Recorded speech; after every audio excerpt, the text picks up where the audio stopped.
नमस्कार, मैं हूं अंजलि ईसवाल और हमारे इस खास कार्यक्रम में आपका स्वागत है, जिसमें हम आपको बताते हैं कि कोरोना वायरस से जुड़ी कौन सी खबर सही है, कौन सी महज अफवाह है।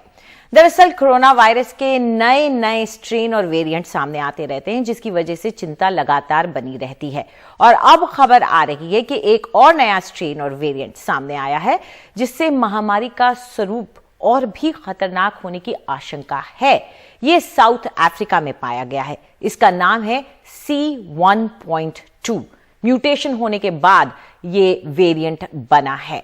आपको बता दें कि एक्सपर्ट्स ये मानते हैं कि ये दूसरे वेरिएंट से ज्यादा संक्रामक है और कहीं ना कहीं ये वैक्सीन को लेके उससे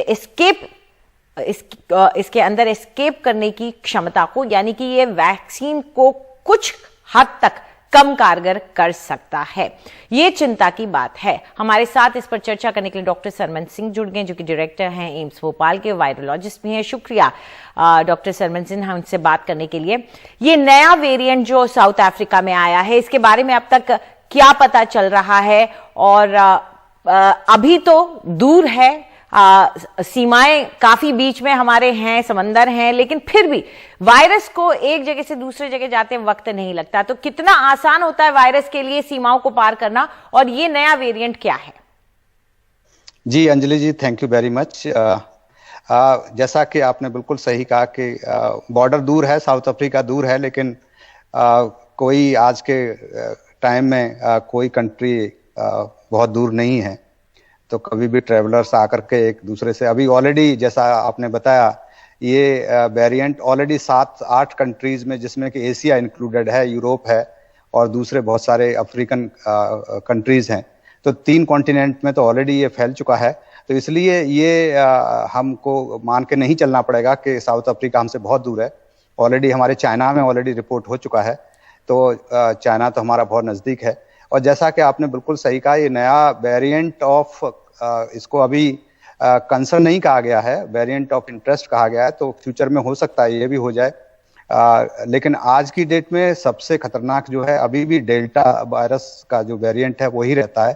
तो जिस तरह से अल्फा, बीटा, गामा, डेल्टा, ये 4 हमारे वेरिएंट ऑफ कंसर्न हैं। बाकी जितने वेरिएंट हैं उनको हम वेरिएंट ऑफ इंटरेस्ट कह सकते हैं, और वो कभी भी वेरिएंट ऑफ कंसर्न हो सकते हैं। बिकॉज, और जैसा कि आपने कहा, इसमें एक बड़ी पेक्युलियरिटी यह है कि इसमें बहुत सारे गुण जो हैं अल्फा के भी हैं, जो कि यूके वेरिएंट जिसको पहले कहते थे, और बहुत सारे इसमें गुण जो हैं वो डेल्टा के भी हैं, जो कि हमारे इंडिया से ओरिजिन हुआ और सारी दुनिया में जिसने तबाही मचा रखी है। तो इसमें कहने का मतलब, गुण का मतलब यह है कि जो म्यूटेशंस हमारे डेल्टा में होते हैं और जो अल्फा में हुए थे, दोनों के मल्टीपल म्यूटेशंस हैं इसमें। मीन्स जो अल्फा में थे यूके वेरिएंट में, और जो इंडियन वेरिएंट जो था, जिसको हम आज डेल्टा कहते हैं, दोनों के हैं। तो इसलिए हम ये मान सकते हैं कि ये पेपर हमको बताता है कि इससे अगर ये कल को कहीं ज्यादा फैला, तो इसमें एक तो अटैच होने की सामर्थ्य बहुत ज्यादा है। सो मीन्स जो हमारे रिसेप्टर होते हैं, हमारा एक होता है रिसेप्टर ACE2 और एक उसके साथ ही होता है फ्यूरिन।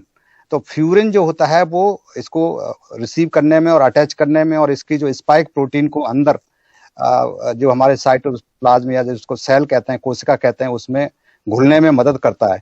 तो इसमें दोनों में देखा गया कि इसमें बड़ा स्ट्रॉन्ग फ्यूरिन का एंजाइम है। तो ये होने का मतलब ये हुआ कि इसकी कैपेबिलिटी टू एडहियर, जिसको मीन्स हमारी सेल से अटैच होने की, बहुत ज्यादा है।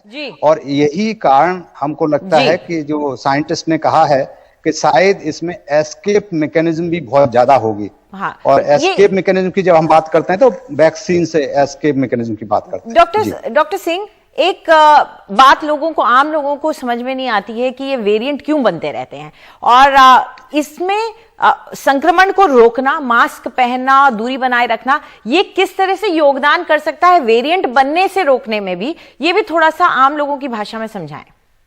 जी बिल्कुल सही, बहुत सामयिक प्रश्न है आपका कि ये जितने भी हमारे मल्टीप्लाई और जितनी पॉपुलेशन में ज्यादा कोई वायरस होगा तो उतने ही हमारे म्यूटेशंस बहुत ज्यादा होंगे। लगभग देखा जाए तो लगभग 70 या 80 दिन में एक अगर आदमी में कोई वायरस रहे या उस तरह से, तो एक म्यूटेशन हो जाता है पर ईयर, इस हिसाब से होता है।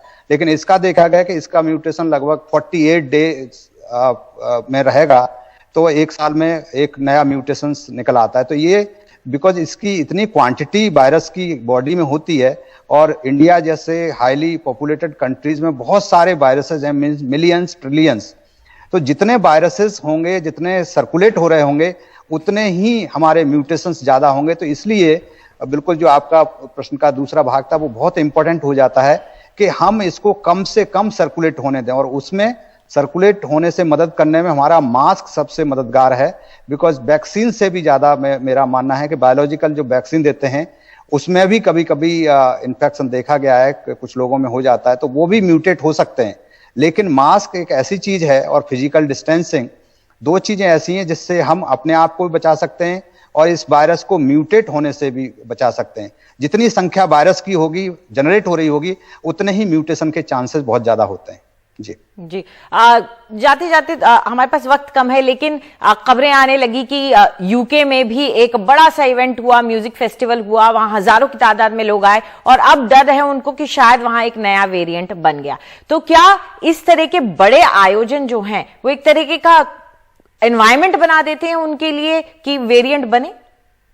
जी बिल्कुल, जैसा कि हम सब देख रहे हैं, केरला में इतना एजुकेटेड स्टेट है हमारा, लेकिन फिर भी उसमें 2-3 जो ऐसे फेस्टिवल रहे, और जिस तरह से हम कल भी देख रहे थे कि किसी कारण से, किसी जन्माष्टमी के टाइम पर कुछ लोग प्रोटेस्ट कर रहे थे कि मंदिर खुलने चाहिए तो भीड़ होनी चाहिए, कुछ राजनीतिक कारण होते हैं या कोई भी इवेंट हो, तो ये दुर्भाग्यपूर्ण है। और हमें नहीं लगता कि अभी भी हम लोग इस चीज के लिए तैयार हैं कि इतने बड़े इवेंट हम ऑर्गेनाइज करें, और उसके बावजूद भी इवेंट में भी लोग बिल्कुल ध्यान नहीं रखते हैं, मास्क नहीं पहनते हैं, फिजिकल डिस्टेंसिंग नहीं रखते हैं। तो ये दुर्भाग्यपूर्ण है, और कभी भी इसको आमंत्रण दे सकते हैं नए वायरस को। बिल्कुल, शुक्रिया डॉक्टर सिंह हमारे साथ जुड़ने के लिए। तो हमें ये याद रखना होगा कि ये वायरस अभी गया नहीं है।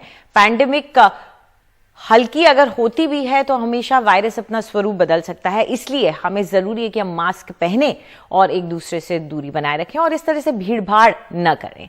फिलहाल एक छोटा सा ब्रेक के बाद एक और अहम मुद्दे पर हम करेंगे चर्चा कि किस तरीके से वैक्सीन लगने के बाद भी हेल्थ वर्कर्स में हुआ है इन्फेक्शन।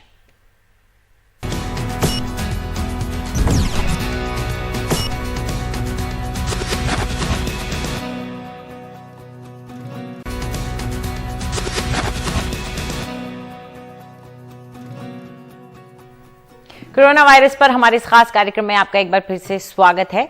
अब हम चर्चा करने वाले हैं डेल्टा वेरिएंट की, जिसने काफी तबाही मचाई। लेकिन जब दिल्ली में ये पीक पर था, उस दौरान ये देखा गया कि जिन स्वास्थ्य कर्मियों को 2 टीके भी लगे हुए थे, वो पूरी तरह से वैक्सीनेटेड थे, उनके अंदर भी 25% लोगों के अंदर इसने संक्रमण पैदा किया।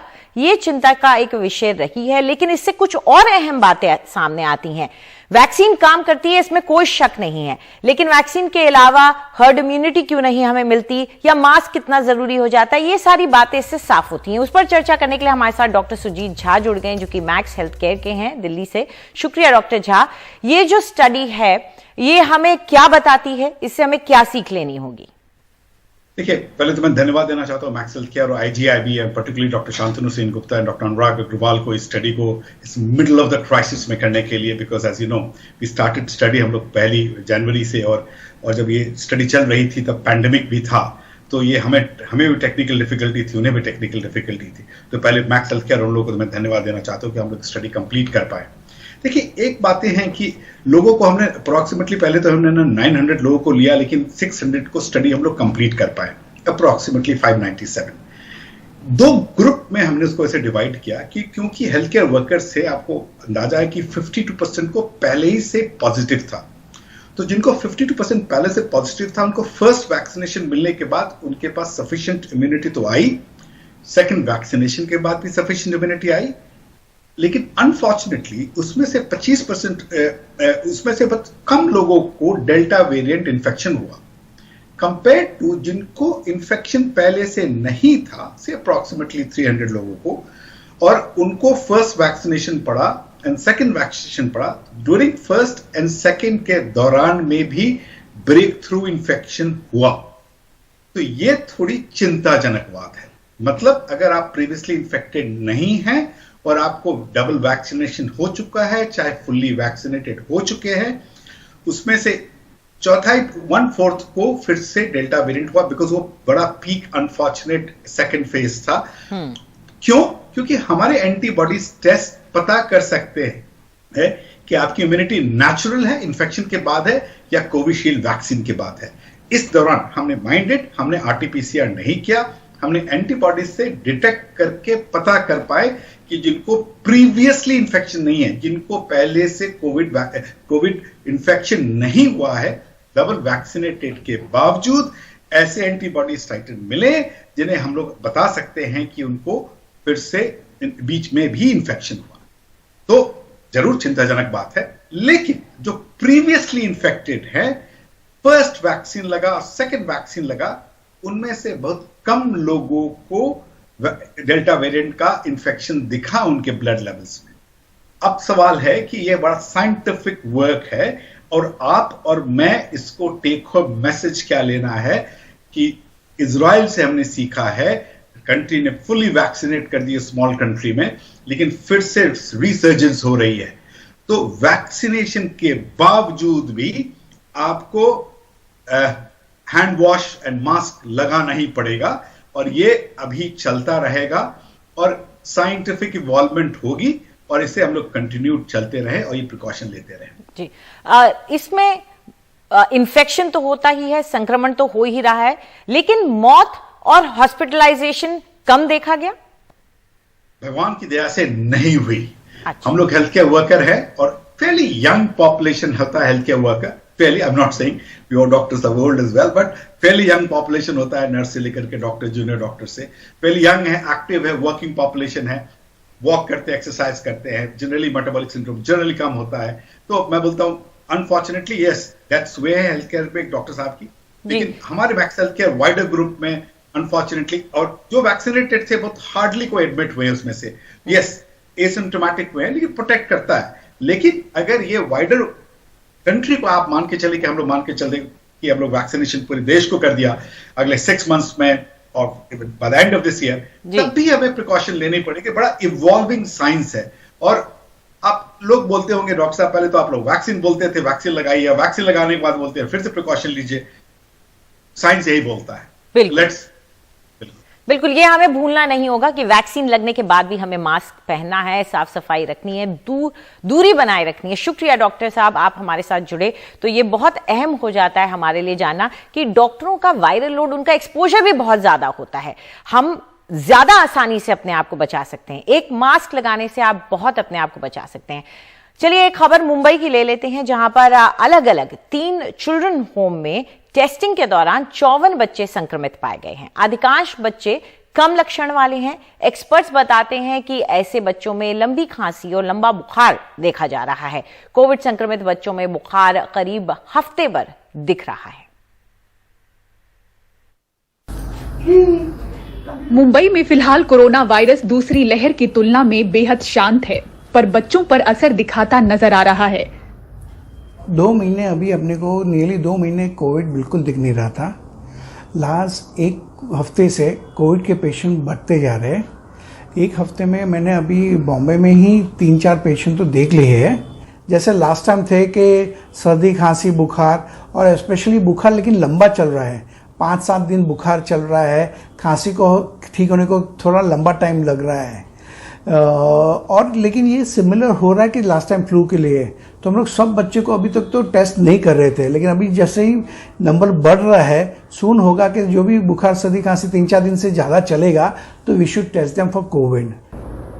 मुंबई में बीते 3 दिनों में 3 अलग अलग चिल्ड्रन होम में हुई टेस्टिंग में 54 बच्चे कोरोना पॉजिटिव पाए गए हैं। इनमें से अधिकांश बच्चे हल्के लक्षण वाले हैं और क्वारंटीन सेंटर में आइसोलेट किए गए हैं। उनमें से मेजोरिटी उन लोग बोले कि डेल्टा प्लस वेरिएंट है। सो डेल्टा प्लस वेरिएंट के हिसाब से अपन देखेंगे तो ये काफी स्प्रेड हो रहा है और ये बहुत फास्ट स्प्रेड हो रहा है। We should compare ourself with southern America, जहाँ पे वैक्सीन परसेंटेज लेस है। अपना पॉपुलेशन में भी वैक्सीन परसेंटेज लेस है। वहाँ के हिसाब से देखा जाएगा तो वहाँ पे बच्चे लोग में काफी स्प्रेड हुआ है कोविड दिस 3rd वेव में। तो इसके हिसाब से अपन, मेरे को लगता है कि इंडिया में भी 3rd वेव में कोविड की शंका बच्चे लोग में ज्यादा होगी। पिछले 2 महीने में मेरे पास मेरे पर्सनल ओपीडी या क्लिनिक और अस्पताल में लगभग 8 से 10 बच्चे मैंने कोविड के देखे और ट्रीटमेंट दिया। अगर आप पिछले 6 महीने से कंपेयर करें तो ये प्रमाण हल्का सा बढ़ा हुआ है, लेकिन अभी भी मैं ऐसा नहीं कह सकती हूँ गारंटी से कि तीसरी लहर आ चुकी है या प्रमाण बच्चों में ज्यादा है। मई महीने से ही मुंबई में कोविड के मामले नीचे आने लगे थे, पर मई महीने से अब तक यानी अगस्त महीने तक 19 साल से कम और 9 साल से कम के मामलों में करीब 21% की बढ़ोतरी हुई है। मुंबई से पूजा भारद्वाज, एनडीटीवी इंडिया। तो हमारे आज के कार्यक्रम में इतना ही, लेकिन जाते जाते आपको याद दिला दें कि आप मास्क जरूर पहनें और दूरी बनाए रखें, और जब आपका स्लॉट बुक हो जाए तो टीका जरूर लगवाएं। नमस्कार।